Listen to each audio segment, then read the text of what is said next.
एक वक्त का किस्सा है। शिमलापुर गांव में बिट्टू नाम का लड़का अपनी बीवी छम्मो और माँ के साथ रहता था। बिट्टू ने घर पर काफी सारी बत्तखें पाली हुई थीं और वो उन बत्तखों को अपने हाथ से दाना खिलाता था। देख बहू, बिट्टू की बत्तखें कितनी बड़ी हो गई है। आखिर मेरे मेहनती बेटे की मेहनत रंग ले आई। हाँ माँ जी, अब ठीक कह रही है। आखिर बिट्टू जी ने दिन रात जाकर बत्तखों को इतना बड़ा कर दिया है कि ये अंडे दे सके। बहू, अब तो हम इन बत्तखों के अंडे खाएंगे भी और इन्हें बेचेंगे भी। माँ जी, मैं बिट्टू से पता कर देती हूँ कि बत्तखों ने अंडे दिए हैं कि नहीं। फिर छम्मो बिट्टू के पास आती है। बिट्टू जी सुनाए, बत्तखों ने अंडे दिए हैं कि नहीं? नहीं बेगम, अभी तो बत्तखों ने अंडे नहीं दिए, पर मुझे उम्मीद है ये जल्दी अंडे देना शुरू कर देंगी। फिर देखना बेगम, हमारे पास कैसे धड़ाधड़ अंडे आते हैं। बिट्टू जी, फिर तो मजा ही आ जाएगा।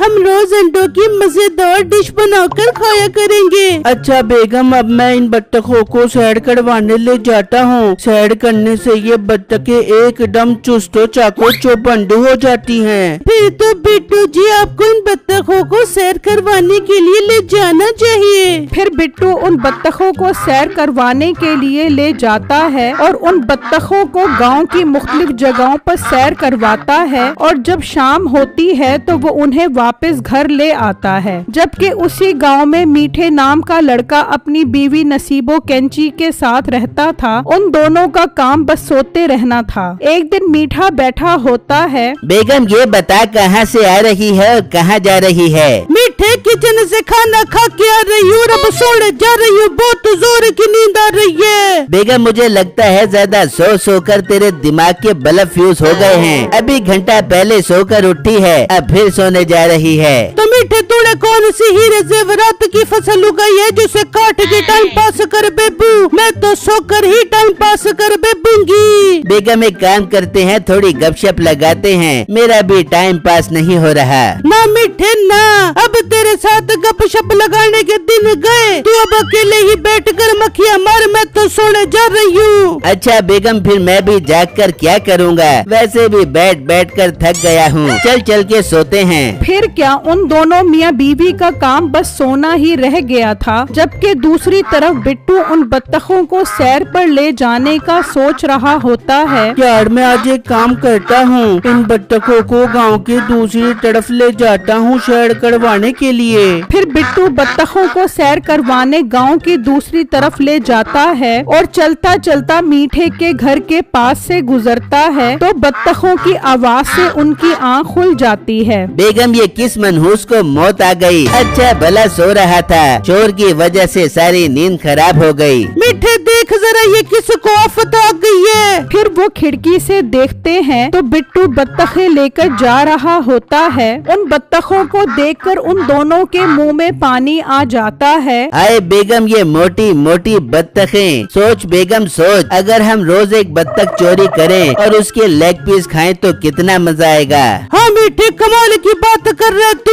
मुफ्त की बत्तखें खाने का तो स्वाद ही अलग है। मेरे मीठे, हम एक काम करते हैं, उसके घर चलते हैं और रोज एक एक बत्तख चोरी करके आते हैं। फिर वो दोनों बिट्टू का पीछा करते करते उसके घर आ जाते हैं। बिट्टू उस वक्त पिंजरे को ताला लगाकर जा रहा होता है। ये क्या मीठे, इस मोटे ने तो पिंजरे को ताला लगा दिया है। अब हम बत्तख कैसे चोरी कर बेबेंगे? बेगम, अगर हमने ताला तोड़ा तो उसकी आवाज से वो अलर्ट हो जाएंगे। अब हमारे पास एक ही रास्ता है। वो कौन सा रास्ता है मीठे? जल्दी बता, मुझसे सब्र नहीं हो रहा। बेगम, वो रास्ता ये है कि जब ये मोटा इन बत्तखों को लेकर हमारे घर से गुजरेगा तभी हम ये बत्तखें चोरी करेंगे। इस तरह हमें रोज एक एक बत्तख करके चोरी करना आसान हो जाएगा। मीठे, मुझे ये तेरा आइडिया बहुत पसंद आया है। अब हम ऐसा ही कर बेबेंगे। फिर वो वहाँ से चले जाते हैं और अपने घर आ जाते हैं और इतनी देर में रात हो जाती है। हाय मीठे, कब सुबह हो बेगी और कब वो बत्तख लेके आएगा और कब हम उसका लेग पीस खा बेंगे? बेगम, इंतजार तो मुझसे भी नहीं हो रहा।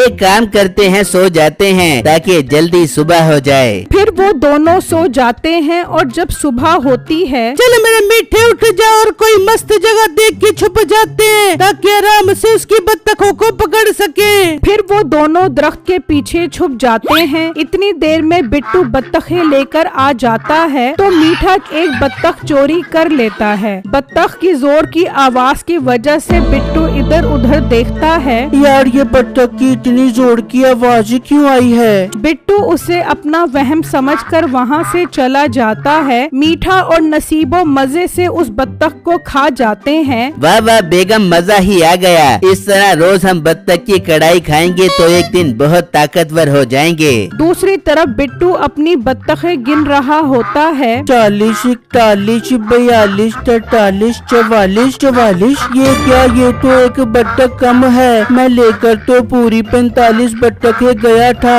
हाय, ये तो बहुत दुख की बात है। एक बत्तख झुंड से निकल गई। फिर बिट्टू रोज बत्तखें वहाँ से लेकर जाता है और मीठा रोज एक बत्तख चोरी कर लेता है। देखते ही देखते बिट्टू की बत्तखें कम होना शुरू हो जाती हैं। 35, 36, 37, 37। ये क्या? ये तो रोज मेरी बत्तख कम होती जा रही है। 45 बत्तखों में से 37 बत्तखें रह गई और ये अंडे भी नहीं दे रही। मैं एक काम करता हूँ, इन बत्तखों को बेच देता हूँ। बिट्टू बत्तखें बेचने की बात करने के लिए निकलता है, जबकि दूसरी तरफ नसीबो मीठे के पास आती है। मीठे, टमाटर प्याज खत्म हो गए, जाकर टमाटर प्याज लेके आ जाओ। उनके बगैर बत्तख की कढ़ाई अच्छी नहीं बन बेगी। अच्छा बेगम, मैं अभी जाता हूँ और लेकर आता हूँ टमाटर और प्याज। जबकि बिट्टू कसाई की दुकान पर आता है। भाईजान, मेरे पास मोटी मोटी अच्छी नस्ल की बत्तखें हैं। क्या आप मुझसे वो बत्तखें खरीदोगे?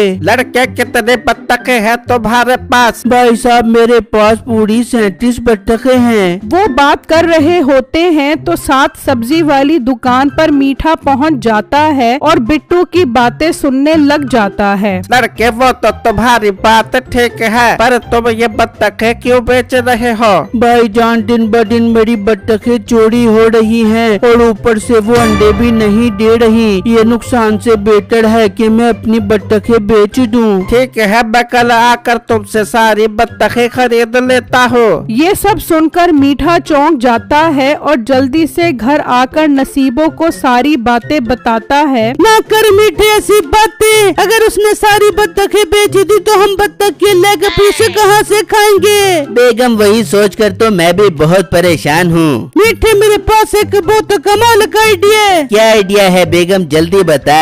मीठे, मेरी जाड़ की टोटे बता दूंगी नहीं बल्कि करके दिखा दूंगी। फिर रात होती है। नसीबो अंडे लेकर जाती है और अंडे बत्तखों के पिंजरे में रख देती है। पर बेगम, ये सब करने का फायदा क्या होगा? मेरे भोले मीठे, देख, जब वो मोटा बिट्टू सुबह ये अंडे देखेगा तो वो समझेगा कि ये अंडे बत्तखों ने दिए और फिर वो ये बत्तखें नहीं बेचेगा और हम ये बत्तखें पकड़ पकड़ कर खाएंगे। वाह बेगम, क्या खूब चलता है तेरा दिमाग। फिर वो दोनों घर आ जाते हैं और फिर जब सुबह होती है तो बिट्टू बाहर आता है और अंडे देखकर खुश हो जाता है। वाह वाह, मेरी बत्तखों ने अंडे दे दिए। बेगम माँ जी, जल्दी बाहर आओ, मेरी बत्तखों ने अंडे दे दिए। फिर छम्मो और माँ खुशी खुशी बाहर आते हैं। मुबारक हो बिट्टू, तेरी मेहनत रंग ले आई है। ये तो बहुत खुशी की बात है, तेरी बत्तखों ने अंडे देना शुरू कर दिए हैं। बिट्टू जी, मैं भी बहुत खुश हूँ। अब मैं रोज इन अंडों से नई नई डिश बनाकर खाऊंगी।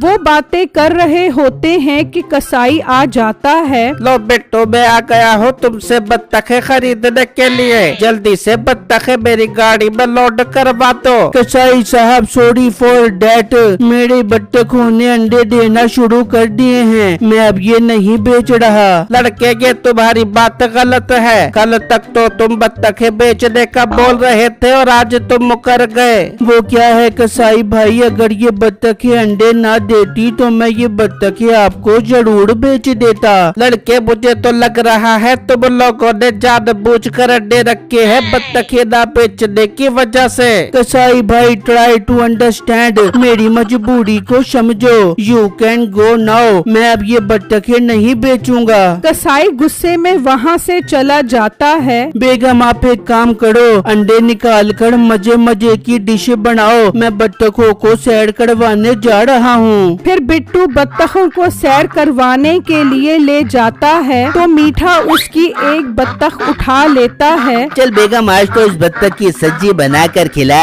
मीठे इस तरह अगर हम रोज रोज बत्तख खावेंगे तो वो दिन दूर नहीं कि हमारे पेट से बत्तख की आवाजें आना शुरू हो जाएंगी। तू एक काम कर, इस बत्तख को बेच कर मटन ले आ, आज उसकी कढ़ाई बना के खावेंगे। फिर मीठा वो बत्तख लेकर उस कसाई के पास आ जाता है तो कसाई वो बत्तख पहचान लेता है। मीठा बत्तख बेचकर वहाँ से चला जाता है। वो लड़का बता रहा था उसकी बत्तखें चोरी हो रही है और ये बत्तखें तो मैंने उसके पास ही देखी थी, इसका मतलब ये बत्तखें चोरी कर रहा है। फिर कसाई पुलिस को लेकर उनके पास आता है। पुलिस साहब यही है बत्तख चोर। पुलिस वाला उनसे सख्ती से बात करता है तो वो सच उगल देते हैं। पुलिस साहब हमें माफ कर दे, हमने ही बत्तखों की चोरी की थी और अंडे इसलिए रखे थे ताकि वो कसाई को अपनी बत्तखें ना बेचे। देखा पुलिस साहब, बोल दिया ना इन्होंने सच। इन चोरों को तो थाने ले जाकर इनकी अच्छी सेवा करते हैं ना यार। फिर पुलिस वाले उन्हें अपने साथ ले जाते हैं और कसाई बिट्टू के पास आता है। हाँ लड़के सुनाओ, तुम्हारी बत्तखों ने अंडे दिए के नहीं? नहीं भाई, मेरी बत्तखों ने अंडे नहीं दिए, पता नहीं मेरी बत्तखों को क्या हो गया है। तुम्हारी बत्तखों को कुछ नहीं हुआ, बल्कि तुम्हारी बत्तखों को जो चोरी करता था मैंने उन्हें पुलिस के हवाले करवा दिया, वही तुम्हारे पिंजरे में अंडे रख कर गए थे। फिर बिट्टू चोरों को देखने पुलिस स्टेशन आ जाता है। अच्छा तो ये है वो बगैरत लोग जो मेरी बत्तखें चोरी करते थे। बिट्टू हमें माफ कर दो और पुलिस वालों से हमें बचा लो, कि हमें बहुत मारते हैं। अच्छा मेरी सारी बत्तखें खा गया और मैं तुझे माफ कर दूं, अब सड़ो जेल में, तुम्हारी यही सजा है। फिर बिट्टू वहाँ से चला जाता है और उनको सही सजा मिल जाती है।